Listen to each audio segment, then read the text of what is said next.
Good morning, students. Today we will start history, chapter number 1, and the name of the topic is when, where, and how.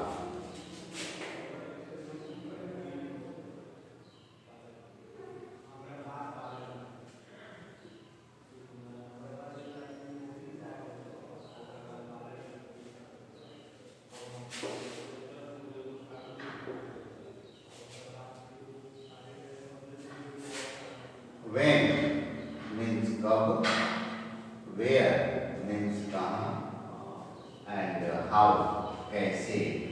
कब, कहाँ और कैसे, ये है हम लोग का लेसन का नाम. अब हम लोग स्टार्ट करेंगे chapter number 1, emergence of a new era, नया युग का शुरुआत. The medieval period in India covers the period from 780 to about 1750 AD. ये जो medieval period है, इसका समय जो है, जो भारत में था, भारत में इसके समय 700 AD से लेकर 1750 AD तक माना जाता है. यानी medieval period का समय जो है इंडिया में 700 AD से लेकर 1750 AD तक है. This long period of about 1100 years can be divided into two phases. The early medieval period from 8th to 13th century and the later medieval period from 13th to 18th century. ये जो 700 से 1150 ईस्वी तक का जो समय है, लगभग 1100 साल का समय जो है, इसको दो भाग में बांटा गया है. क्योंकि इतना लंबा समय को एक साथ अध्ययन करना मुश्किल है, इसलिए अध्ययन की सुविधा के लिए इतिहास को अच्छी तरह से समझने के लिए इस समय को दो भाग में बांट दिया गया है. पहला समय को कहा गया है द अर्ली medieval पीरियड. ये कब से कब तक इसका समय है? तो 18th सेंचुरी से लेकर 13th सेंचुरी तक, यानी 8वीं शताब्दी से लेकर 13वीं शताब्दी तक के समय को अर्ली medieval पीरियड कहा गया है. और दूसरे समय को कहा गया है लेटर medieval पीरियड, और इसका समय है 13th सेंचुरी से लेकर 18th सेंचुरी तक, यानी 13वीं शताब्दी से लेकर 18वीं शताब्दी तक के समय को लेटर medieval पीरियड कहा गया है. अब हम लोग अलग अलग करके पढ़ेंगे दोनों को. In the early medieval period, we find that there were constant power struggles among the regional kingdoms of North and South India, characterized by the frequent rise and fall of kingdoms. Early medieval period के दौरान सत्ता के लिए, शासन करने के लिए, देश पर कब्जा करने के लिए क्षेत्रीय राजाओं में लगातार संघर्ष होता रहता था, लड़ाई होता रहता था. वो भी मोस्टली नॉर्थ और साउथ इंडिया में. इसमें कौन कौन से राजवंश, कौन कौन से राजा, किस किस वंश के राजा लड़ाई में भाग लेते थे? तो इसमें थे सबसे पहले था पालास, प्रतिहारास, राष्ट्रकूटास, चोलास एंड राजपूतास. ये जो थे उस समय के शक्तिशाली राजवंश थे, जो आपस में हमेशा संघर्ष करते रहते थे एक दूसरे के राज्य पर कब्जा जमाने के लिए. But along with these internal troubles, the Turkish invasion of India began from 1000 AD onwards. इसी आपस में जब आप लोग लड़ते रहते थे, राजा, इंडियंस राजा जो आपस में लड़ते रहते थे, इसी समय 1000 AD के आसपास भारत में तुर्क लोग हमला कर दिए थे. Ultimately, the Turks established their kingdom called the Delhi Sultanate. और चूंकि ये राजा आपस में लड़ते रहते थे, इंडियंस राजा होते थे, तो वो लोग आपस में लड़ते लड़ते सब कमजोर हो गए थे. इसी कमजोरी का फायदा उठाकर तुर्कों ने दिल्ली पर अपना कब्जा कर लिया और एक राज्य बना लिया, उसको कहा गया दिल्ली सल्तनत। दिस सल्तनत flourished between 1200 AD and 1526 AD and witnessed the rise of Turks, Khaljis, Tughlaqs and Lodis। ये जो दिल्ली सल्तनत है ये 1200 AD से लेकर 1526 AD तक खूब विकास किया, बहुत डेवलप किया। और इस समय कौन कौन से राजाओं ने शासन किया था? तो तुर्क राजाओं ने, खालजिस राजाओं ने, तुगलक राजाओं ने और लोदीज राजाओं ने। The Delhi Sultans were overthrown by Mughals in the 16th century। 16वीं शताब्दी में जब सबसे पहले मुगल भारतवर्ष में आए थे, बाबर, मुगलों का सबसे पहला राजा बाबर जब इंडिया में आए थे तो वो 16वीं शताब्दी में आए थे, 16th सेंचुरी। तो उन्होंने दिल्ली सल्तनत को उखाड़ फेंका और उस पर अपना कब्जा जमा लिया, क्योंकि बाबर उस समय बहुत पावरफुल राजा थे। With the arrival of these Muslim rulers, a new religion Islam, new language Arabic and Persian came to India। जब वो बाबर हमारे देश पर हमला किए, दिल्ली सल्तनत पर कब्जा कर लिए और अपना मुगल साम्राज्य स्थापित कर लिए, तो अपने देश में एक नए धर्म का आगमन हुआ। उस नए धर्म का नाम था इस्लाम। और दो भाषा भी अपने देश में आए उनके साथ, बाबर के साथ। वो भाषाएं थी अरबिक भाषा और पर्शियन भाषा। This new culture that evolved in India came to be known as Indo-Islamic culture। अब ये जो मुगल वंश जब हमारे देश में स्थापित हो गया तो उनके आने के बाद अपने देश में एक नया धर्म का आगमन हुआ, इस्लाम धर्म। दो भाषाओं का आगमन हुआ, वो दो भाषाएं थी पर्शियन और अरबी। तो वो दोनों के कारण अपने देश में एक नए तरह का संस्कृति का जन्म हुआ, दोनों मिक्सअप हो गया, इंडियन कल्चर और इस्लाम कल्चर, और उसको एक साथ कहा गया Indo Islamic culture. The advent of Muslim brought new types of food such as biryani, korma, pulao and firni etc। Mughal वंश जो है खाने पीने के बड़े शौकीन थे। मुगल वंश के राजा जो थे खाने पीने के बहुत शौकीन थे। वे जब हमारे देश में आए तब हमें नए नए पकवानों के बारे में जानकारी मिली। वो पकवान कौन कौन से थे? बिरयानी, कोरमा, पुलाव और phirni. Mangoes, grapes, tobacco, chillies and ice were also introduced during this period. इसी समय अपने देश में कुछ फल का भी इंट्रोडक्शन हुआ, परिचय हुआ, वो हम लोग नहीं जानते थे उसके बारे में। वो कौन कौन से फल थे? तो सबसे पहला था मैंगो, आम, अंगूर, ग्रेप्स अंगूर, टोबैको तंबाकू, चिलीज मिर्च एंड आइस। ये सब जो थे हमारे देश में मुगलों ने यहाँ पर उसका परिचय कराया हमारे देश को। मुगल वंश जो है कुछ नए नए चीज़ों को हम लोगों को बताया, खाने के बारे में पुलाव, बिरयानी, कोरमा, और कुछ फल के बारे में भी बताया, मैंगोस, आम, अंगूर। Towards the end of the 15th century, European traders began trading with India। 15वीं शताब्दी के अंत में यूरोपियन ट्रेडर जो थे, यूरोपियन व्यापारी हमारे भारत के साथ व्यापार करना शुरू कर दिए थे। सबसे पहले कौन से व्यापारी अपने देश में आए? तो पोर्टुगीज, पुर्तगाल के लोग सबसे पहले हमारे देश में व्यापार करने आए थे। ये क्वेश्चन याद रखेंगे। First important question is who came to India as traders first. सबसे पहले हमारे देश में व्यापार करने के लिए कौन आए थे? तो पुर्तगाल आए थे। पुर्तगाल के लोग पोर्टुगीज कहा जाता है। तो the first to arrive were the Portuguese, सबसे पहले अपने देश में व्यापार करने के लिए पोर्टुगीज लोग आए थे। They were followed by the English, the Dutch and the French. Portuguese के बाद और भी दूसरे देश के लोग अपने देश में, भारत में व्यापार करने आए थे। वे थे अंग्रेज, डच और फ्रेंच, फ्रांस के लोग। मैंने इंग्लैंड, इंग्लिश मतलब इंग्लैंड के लोग, डच मतलब हॉलैंड के लोग और फ्रेंच मतलब फ्रांस के लोग अपने देश में व्यापार करने आए थे। यानी याद रखेंगे कि सबसे पहले पोर्तुगीज लोग आए थे, उसके बाद अंग्रेज लोग आए, उसके बाद डच लोग आए और लास्ट में फ्रेंच लोग आए। By the mid 18th century, the English managed to oust the other European trading powers and started the process of conquering and colonizing India.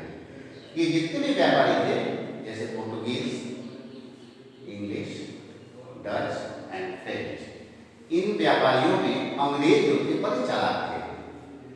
ये न केवल इंडिया में व्यापार करने के लिए आए थे, बल्कि इनका मेन मोटिव था, मेन उद्देश्य था भारत पर कब्जा करने का।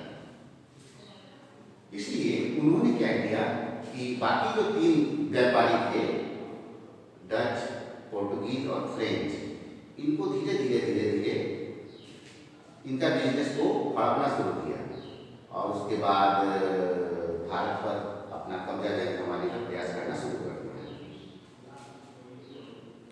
अब है next point, impact of geography on Indian history, यानी भूगोल का इतिहास पर क्या प्रभाव है। तो भूगोल का भी इतिहास पर बहुत ज़्यादा प्रभाव पड़ता है।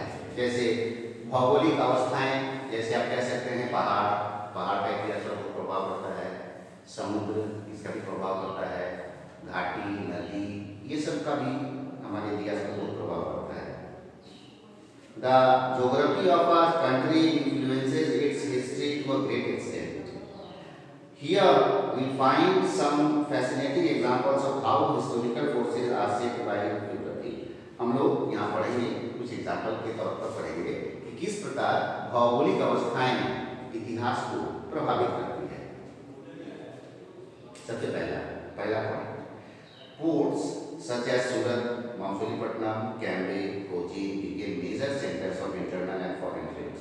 कुछ बंदरगाह, जैसे बंदरगाह मतलब वो जगह, समुद्र के किनारे का वो जगह जहाँ पर जहाज आकर रुकता है और वहाँ से कुछ चलता है। पोर्ट सच एज सूरत, मछलीपट्टनम, कैम्बे, कोचीन, ये सब व्यापारिक दृष्टिकोण से न केवल आंतरिक बल्कि विदेशी व्यापार, माने आंतरिक और विदेशी व्यापार के दृष्टि से सूरत, मछलीपट्टनम, कैम्बे और कोचीन बहुत प्रमुख बंदरगाह बन गए थे। यानी यहाँ से देश में भी व्यापार होता था और विदेश के साथ ही व्यापार होता था। तो एक समुद्र जो है इम्पोर्टेंट फैक्टर हो गया ज्योग्राफी का, क्योंकि इतिहास पर प्रभाव डालता है। Second, the mountains in North India specially in Rajasthan led to the building of massive and strong forts in Chittorgarh, Jodhpur and Jaisalmer which could not be easily reached by any. North India में पहाड़ है, पहाड़ी एक इलाका है, मोस्टली हिमालय जो है नॉर्थ इंडिया में पाया जाता है। तो पहाड़ के कारण यहाँ पर कुछ जगहों में, जैसे गुजरात, जैसे राजस्थान, चित्तौड़गढ़, जोधपुर और जैसलमेर, इन सब जगहों में बड़े बड़े किले बनवाए गए थे। क्योंकि पहाड़ भी है, किला भी है, क्योंकि मजबूत किला, जिसके कारण दुश्मन उस देश पर, उस शहर पे, उस राज्य में हमला नहीं कर पाते थे, हमला करने में बड़ी मुश्किल होती थी। तो पहाड़ भी राज्य को बचाता था। दूसरा इंपॉर्टेंट फैक्टर हो गया पहाड़। पहला हो गया समुद्र, ज्योग्राफिकल फैक्टर। दूसरा ज्योग्राफिकल फैक्टर हो गया पहाड़, माउंटेन। तीसरा, the water scarcity in Gujarat and Rajasthan led to the creation of baolis for storing water which are recognised today as unique example of water conservation. Gujarat में और राजस्थान में बाउलीज बनाया गया था। बाउलीज क्या है? तो बाउलीज एक तरह का कुआं है जो काफी नीचे होता है और वहाँ पर उसमें सीढ़ी बना रहता है, सीढ़ी से नीचे उतरकर पानी को लाना पड़ता है। तो बाउलीज बनाया गया था क्योंकि गुजरात और राजस्थान में पानी की कमी होती थी शुरू से ही, आज भी होती है, तो वहाँ बाउलीज बनाया गया था। और ये बाउलीज जो है वाटर को संरक्षण करने का, वाटर को स्टोर करने का भी एक बहुत इंपॉर्टेंट जगह है। During the medieval period, wars were fought frequently to control the important territory between the rivers Ganga and Yamuna and Godavari and Tungabhadra. नदियाँ जो है शुरू से ही इम्पोर्टेंट रही है क्योंकि नदियाँ जो है हर तरह से लाभदायक होती हैं। पानी से एग्रीकल्चर होता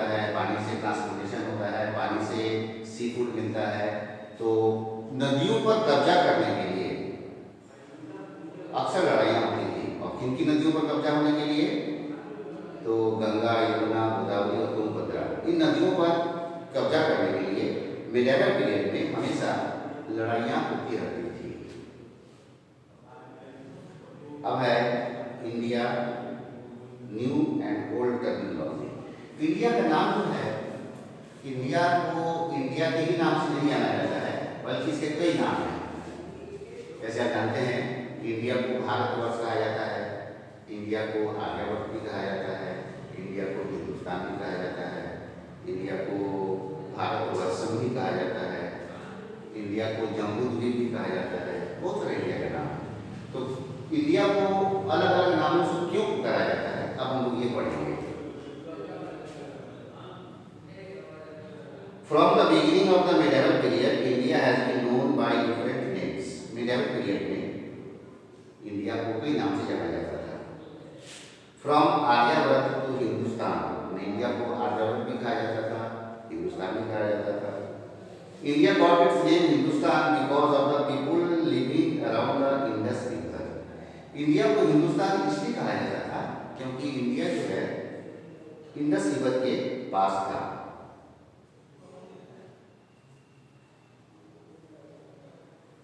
It is derived from a Persian word which means same as Hindu in Sanskrit. ये जो हिंदुस्तान जो नाम है, ये एक पर्शियन वर्ड से लिया गया है, जिसका मतलब होता है सिंधु। संस्कृत में जिसका मतलब होता है सिंधु, तो सिंधु का मतलब हिंदुस्तान होता है। और मतलब वो ये जो नदियाँ हैं, जो जिस नदी के बारे में इसमें कहा जाता है सिंधु, इंडस रिवर को सिंधु नदी भी कहा जाता है तो संस्कृत में। तो इंडस रिवर के कारण ही इसको कहा गया है हिंदुस्तान।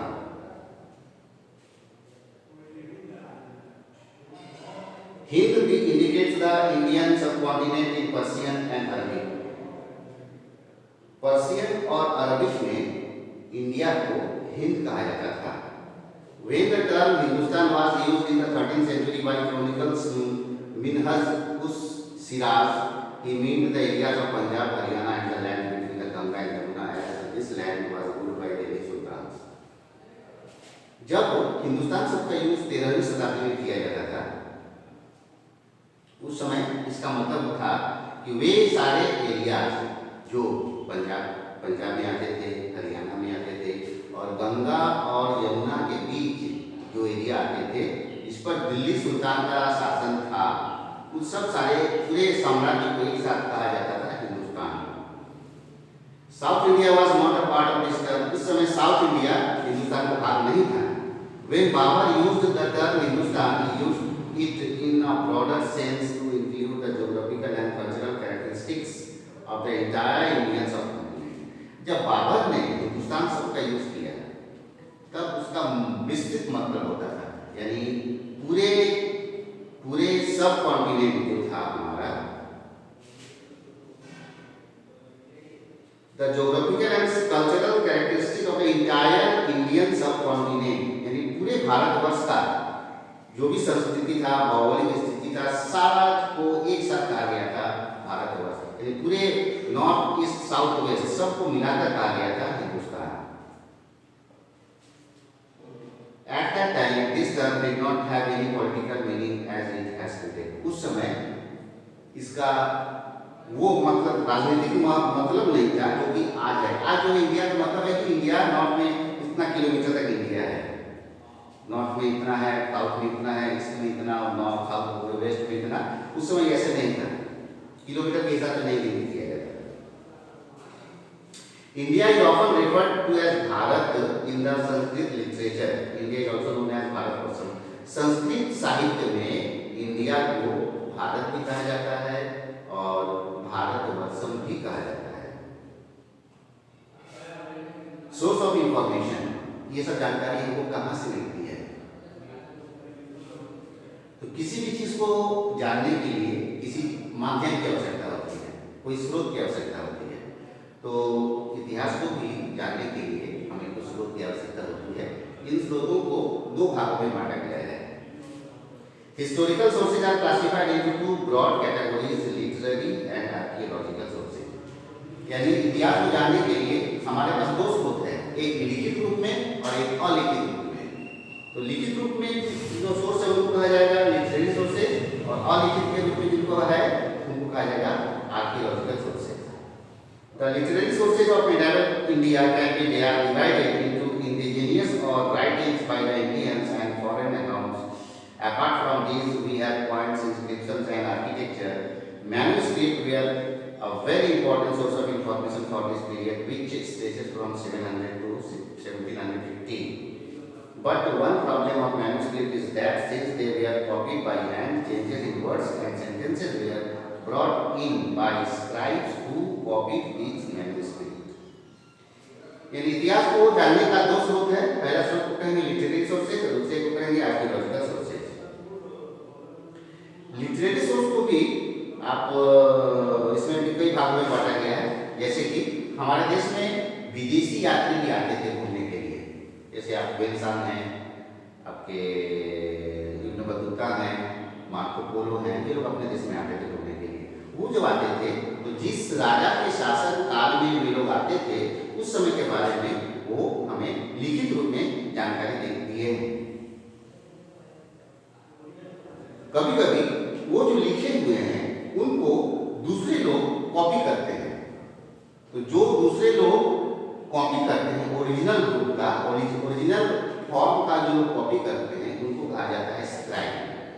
तो कभी कभी स्क्राइब को भी कॉपी करते समय कुछ वर्ड्स को मतलब अपने शब्दों में कभी कभी व्यक्त कर देते हैं, इसलिए उसको समझने में कभी कभी गलती होती है, मैंने कंफ्यूजन होता है, भ्रम पैदा होता है कि सही वस्तु स्थिति क्या है, क्योंकि वो तो ओरिजिनल रूप है नहीं। स्क्राइब लोग जब उसको कॉपी कर रहे थे तो कुछ अपना वर्ड उसमें यूज कर दिया, जोड़ दिए थे। Thus, new word sentence change the meaning of the original manuscript. इसलिए जब नया वर्ड इसमें जोड़ दिया गया ना, तो जो असली जो वाक्य था, जो मेन असली वाक्य जो ओरिजिनल रूप था, वो बदल जाता था और उसका अर्थ भी बदल जाता था। This definitely is a problem. ये सचमुच में एक बहुत बड़ा प्रॉब्लम है। When we study a manuscript from a historical point of view, जब हम इतिहास की दृष्टि से जब हम किसी मैन्युस्क्रिप्ट का अध्ययन करते हैं तो हमें कंफ्यूजन हो जाता है कि सचमुच में ये क्या है, सही है या गलत है।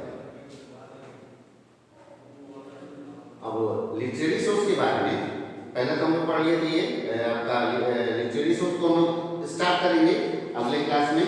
हम लोग यहाँ तक क्लास पढ़ लिए हैं और कुछ क्वेश्चन हम आपको आज दे रहे हैं लिखने के लिए, इसको जरा आप लिख लें और लिख कर इसको आप घर पे केयर कॉपी में लिखेंगे और फिर उसको हम लोग चेक करेंगे।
ये 5 क्वेश्चंस जो है इसको आप लिख लेंगे, ये जो होमवर्क